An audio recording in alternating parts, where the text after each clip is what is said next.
যাক বাবা, লাউ গাছটা এবারে বেশ নধর হয়ে উঠেছে। প্রচুর লাউ হবে এবার। রোজই 2-3টে লাউ বাজারে নিয়ে বিক্রি করা যাবে। শান্তি, ও শান্তি, একবারটি এসো তো এদিকে। ও মা, তুমি সাত সকালে ঘরের চালে উঠে বসে আছো কেন? লাউ গাছের ডাল ধরে দোল খাচ্ছ বুঝি? সত্যি গো শান্তি, তুমি না খুব বোকা। লাউ গাছের ডাল ধরে কি আর দোল খাওয়া যায়? ডাল ছিঁড়ে পড়ে মরবো না? সে তুমিই জানো। আমাকে ডাকলে কেন বলো তো এবার? দেখো কত সুন্দর দুটো লাউ কেটেছি, আজ বাজারে গিয়ে বিক্রি করে আসবো। তুমি একটা ঝুড়ি দাও, লাউ দুটো রাখবো। ঝুড়ি দেব? আচ্ছা দিচ্ছি, কিন্তু ছোটটা দেব নাকি বড়টা দেব? বড়টাই দাও গো, এত বড় দুটো লাউ কি আর ছোটটাই ধরবে? আর এই কাটারিটা নিচে ফেলছি, সাবধানে সরিয়ে রেখো।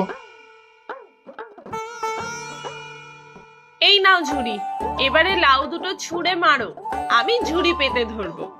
উহ, লাউ ছুঁড়ে ফেললে তো ফেটেই যাবে। আমি ঝুড়িতে লাউ নিয়ে আস্তে সুস্তে নামছি, তোমার কিছু করতে হবে না।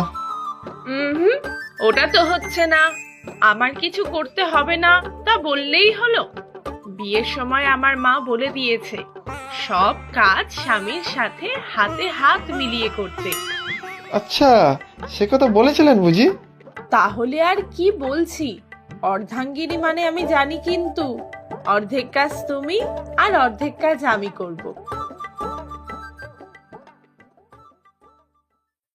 আচ্ছা, কি অর্ধেক কাজ করবে বলো তো? এদিকে কাজ তো আর কিছু বাকি নেই। লাউ আর লাউ শাক সব তো আমি কেটে এনেছি।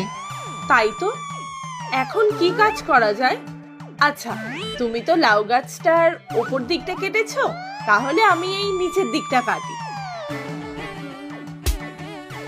হায় হায় হায় হায়, এ কি সর্বনাশ করলে গো! এমন নধর লাউ গাছটার গোড়াটা কেটে দিলে। ও মা, তাতে কি হয়েছে? তুমি অর্ধেক কাজ করেছো, আমি অর্ধেক কাজ করলাম, তোমার অর্ধাঙ্গিনী তো।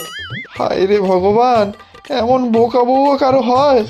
এত ফলন্ত গাছটা তুমি কেটেই ফেললে। কি যে বলছো তার মাথা মুন্ডু বুঝি না। গাছের নিচের গোড়াটা কেটেছি তো কি হয়েছে? তোমার উপর দিকের গাছপালা আর লাউ গাছ তো রইলো।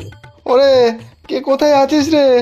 আয়, বাঁচা আমাকে, রক্ষে কর আমাকে এই বোকা বউয়ের হাত থেকে। কি জানি কি হলো, নিজে চালে বসে বসে কত ডাল কাটলো, সেই বেলায় কিচ্ছু না। আমি তো শুধু নিচের একটাই ডাল, ওই গোড়াটা কাটলাম। হায় রে, বউয়ের নাম আমার শান্তি, আর এদিকে রোজই কিছু না কিছু অশান্তি করে যাচ্ছে।